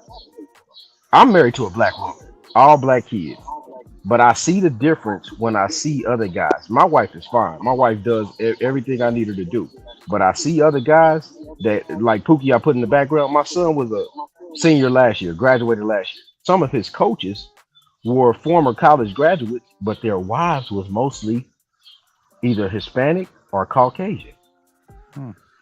And these guys are a little bit older than Pookie. They're about 24, 25. Because they're having trouble with socialization with Asian women and stuff like that. Even though right now Asian women are, dating out with white men at higher rates than anybody else. Look at the marriage rates, and it fucking plummets. And the divorce rates are even worse. It's for a reason. A lot of those women end up divorcing those white dudes and going back to dating a dude with their culture. Just real quick, let me address this comment. So we got Yo-Yo Tweet. Not true. White males do it at a higher rate. Well, we already know what the difference maker is. If money is set aside, then naturally we have a game and an influence. That's why you see it in culture and fashion in many walks, and that's universal across the world, where you see Black influence in music, culture, fashion. And so yes, the difference is white males can do it because they're able to provide security at large on a more wide scale basis. So yes, they do have their selection of the crop. That's not that I would agree with that. If you have the selection of the crop, which I agree with, if you have the selection of the crop, how are you not the most egalitarian man on the planet? If you have everything, most of the access and most of the resources on the planet, how can you not be the most egalitarian in comparison to someone who has? How do your own women say that a foreign man is more egalitarian, more caring than you are? Hold on a second, fellas. We've been taught to do more with less. That's in feminist doctrine. I'm not making this up. I mean, if you're talking about Caucasian men, you grew up with a privilege, and you don't understand that it's inherent, especially in America, right? You grow up privileged, and you don't recognize that privilege, right? So I'll give you an example. My uncle's a firefighter. He took this white dude out who became a new firefighter, took him out into the real fires, right? And the guy went into the hood and saw addicts and was blown away because he had been so sheltered, because he had only been in his own community. So he thought the rest of the world was like that. I had a professor in college who once told me that a white girl, when she was working up north in like Rhode Island or some shit, a white girl stopped her mom and asked, why does her skin look that way? Like in broad public, because that little white girl had never seen any Black people. Like, I think we forget that people make their own networks, and if you grew up in a network where it's mostly Caucasian and privileged, then that is your default. That is how you see the world. You are in a place of privilege. One of the greatest, and this is terrible, one of the best experiences I had as a Black person was in Paris. It was like our second to last day there. We were on the train, and all of a sudden, as an American, I recognized the sound of white tears. Right, I just heard it like a music, like a sound, and I followed it. And I was in the subway system, and they had these like 4 or 5 white kids lined up, and they had, this is terrible, I shouldn't say this out loud, they had like automatic rifles pointed at them, right? And the kids are crying, we're like, you can't do this to us, we're Americans, we have rights. And I just looked, and I saw that French guy with a fucking gun in his hand, smoke a cigarette, and was like, Whites where? Whites where? Not in France, you don't. Because I see that not in France, you don't. Part of the world there was some equality. Am I out? Can y'all hear me? It froze. Yeah. Yeah, you good? Great. I froze. We toasted them out. No, you. I froze. I missed the whole thing. I froze. No, we can. No, hear you're you, good. We heard it. No, we heard you. We heard you. Don't worry about the screen. We heard. I think you can't hear us. No, I can hear you now. My internet's out because of the weather. So yeah, but we heard you though. We heard you. All right. So, what is your final thoughts on the show tonight, sir? Before we toast you out. Yeah, I want to honor that BGS came. I think he shed some light to it, and we see that really it's an issue of demographics, and that it's not even about. Yes, it's about rights, but at the larger play, no one gives a shit about the rights, right? It's about apparently it's about the continuation of species, regardless of what people think or feel. So that's my final thoughts on it. All right, so let's toast you out, my sir. We're going to give this happy hour show about another 5-10 minutes, and then we're going to probably go on over to the next show. At least me. So to being a man is good all the time. And all the time, being a man is good. Man. Look, let me address this question. Kay Williams. Hold on, before we go, Pastor. This is crazy. If it takes all this back and forth with Black women, they can keep their submission. And I think the whole point was there is a natural submission because they see it as a from other cultures, at least from what I'm seeing, it's even with this whole change with the laws, the Roe v. Wade, it's look, we got to protect our culture. This is a survival thing, right? And think about it. If they have more resources, typically, right, more wealth, all of this influence across the globe, why would a woman in that culture willingly go against the man? Because it's like, what is your next option, right? Your next best option, typically, not all the time, is you're settling down And so they're like, I will shut up and take it. Because look, unless they want to be with the athlete, an entertainer, musician, that's where you tend to hear highly propelled. And then you have doctors and all of that, obviously black lawyers. But still, when you look at the wide scale scope of everything, they're looking at it like, we're good over here. Our God might not treat us the best, but we see what happens when we look at the dynamics of the economy, society, the world, and influence. We rather stay over here. Culturally, you hear sometimes Black women say, I can do better all by myself, and typically it's worse. And then if you could do all better all by yourself, you wouldn't be going and putting these guys on child support because you're still getting this money, right? And so you hear the whole single mother, single this, but you're still getting help and assistance. If you're going to go solo, go all the way solo. And I think, as we addressed earlier, what I got from the show is there needs to be a dynamic in the law where there's a clear distinction of, look, you both parented. And as we've mentioned before, if you want this child and the guy says no, he should have the right before birth, not after, before, to sign away, or if you want to do it before the heartbeat, to sign away his rights.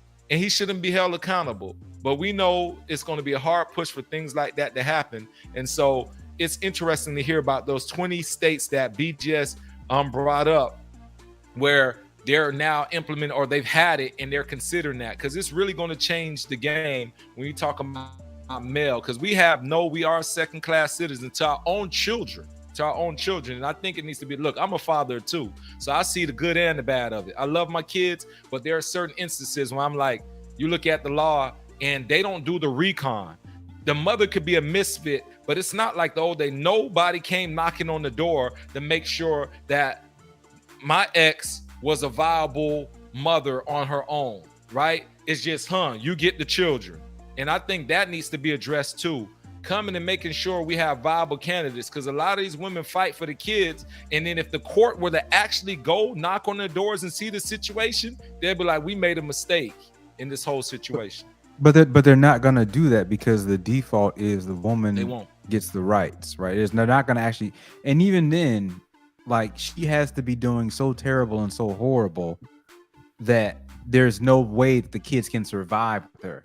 If she's just being abusive but not loving, they'll let her keep them, right? Like, unless the kids are showing obvious signs of abuse. But more than likely, the default is going to be they go with the woman over the man. Like, it's the default, right? So yeah, there's been multiple cases of social workers returning kids back in the abusive hole.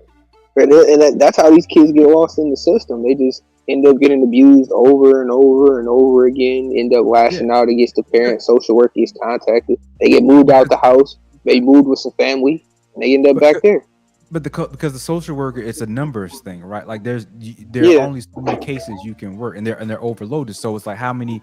You're not trying to save them all. You're trying to save a number, right? Or the number, and just keep going. So I mean, it's the reality that we live in, and whether we wanted to change or not, I don't know that we can. So yeah, all right, y'all have a good night, man. I'm headed out. So. All right, yeah. So time for us to go. So He's feeling once again, Sir Pookie the Truth, do you remember the name of the channel that BGS is going to? We're going to go on over there as well. Dr. Thunder. That's what it was. It's called Dr. Thunder. So okay, no problem. All right, so BGS, BG, let's go ahead and toast us on out. Since we did the man is good all the time, let's go ahead and close the show out. And everybody that's watching, we'll be on Dr. Thunder. Well, I will. I'm not sure about BG. I'm going to go over to Dr. Thunder channel and join them. And once again, you all have a great night. To being a man is good all the time. And all the time, being a man is good. And we are out.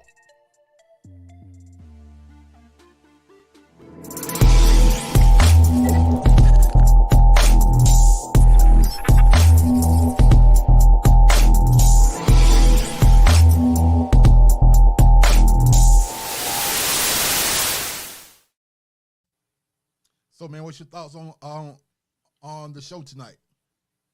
So for people who are still on, what we do is an after hours backstage recap, That's right. So we don't just necessarily go off immediately. We give you insight to behind the scenes. The show was good. It was two dynamics. It was very informative. I like the personalities. Sir Ism is off the chain. You got Sir Pookie on his grind. KP, we haven't had him in a minute. So it's good to have different men from the Manosphere on here, just giving you different insight. I think it was very informative, and it was so in depth that yes, we do have to revisit it. We couldn't address everything we wanted to at that moment, but we did enjoy it. And we just we enjoyed having different viewers too, because we tend to be more ratchet and have fun, but it's still a element of education with that, but it's just to make it light and pleasant. So I think it was a good show. We're still growing, we're still learning, and so we just appreciate all the support we're getting from everybody. How about you, Pass? What you thought about tonight's show? Man, tonight's show was a great show for us. It started off real slow because Omari was having some fun. Your mic went down, Pastor, but go ahead. Oh, no, that was me. There you go. Mic. Yeah. I leaned back. When you forget this is a dynamic mic, you lean back too far. Yeah. For Amari wasn't here tonight, so and that's one of the major things. He was kind of zoned out, and he requested BGS, so I thought that he was going to have things ready to go.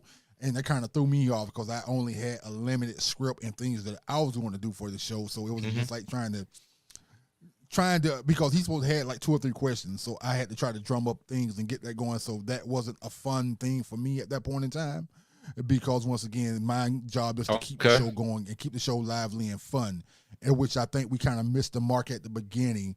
But other than that, it wasn't. BGS made it one of our better shows, but as far as a production value, I think we could have done a lot better as a team. And I think that's the thing, that when you're looking at what we're trying to do, we got to bring our A game every night. And I think we came with a C game tonight, which is never good. I think Sir Pookie had something to say. Nah, I was in the back waiting for the stream to end. I'm waiting for y'all to close it out. Okay. That's cool. it. All right. So that's the thing, man. I would just and I concur, Pastor, with all of that too, because I think there's a dynamic. Our dynamic in terms of when you have a guest is influential and he has great information, right? Very astute, and still keeping the element of where we're playful and maintaining our energy, even though we're in a learning situation. So I agree with you where the production value are, we didn't use our ad libs and all the stuff, our sound effects we normally use. And so, just feeding off that energy, because BGS has been here enough times where he understands how we flow. So we give him the floor, but he's okay with us, clowning and having banter as well. And so not forgetting that as well. So I completely understand what you're saying, but we'll clean it up. Yeah, I try to use the sounds for you all and not for the guests, because the guests are not used to how we do things. So I'm not going to just chime in with a sound or a thing. I do that limit. So I look for you all to give me some bites and those type of things, and then I hit them because you understand what's going on. You know when you get inside your flow that something's coming, so you know how to break down, stop, let it happen, and then get back to the thing. So I don't do that for the guests because they don't understand that that's going to happen when we do that. But it was just that when I saw Amari, man, he was just like totally looked like he was out of it at that point in time. But he was enjoying it. I would say that he had some good feedback. He was enjoying it. Yeah, and so he always we getting there. Yeah, we getting there. So everyone, that is it for tonight. So we getting ready to go join. I'm getting ready to go and join Dr. Thunder and watch that show. So we thank you all for being around. Thank you for joining Figuring Ish Out on Mansplain Nations Network. Check us out on Tuesday for our Grown, Sexy, and Foolish, where we do 3 questions: a grown question, a sexy question, and a foolish question for the show. And we have the lovely ladies on as what's the guy's name? Toya the Tutor. Yeah, Toya the Tutor, and VVS. We have them on the show. So make sure you join us. Toya the Tutor is a disciple of BGS as well, right? Yeah, she rocks with them. 9:30 on Tuesday, Grown, Sexy, and Foolish Eastern on the time. same channel, Eastern time, and we're gonna rock out with our cock out. That's when we get real foolish. So we thank you all for joining us, and have a great night, everyone. Good night.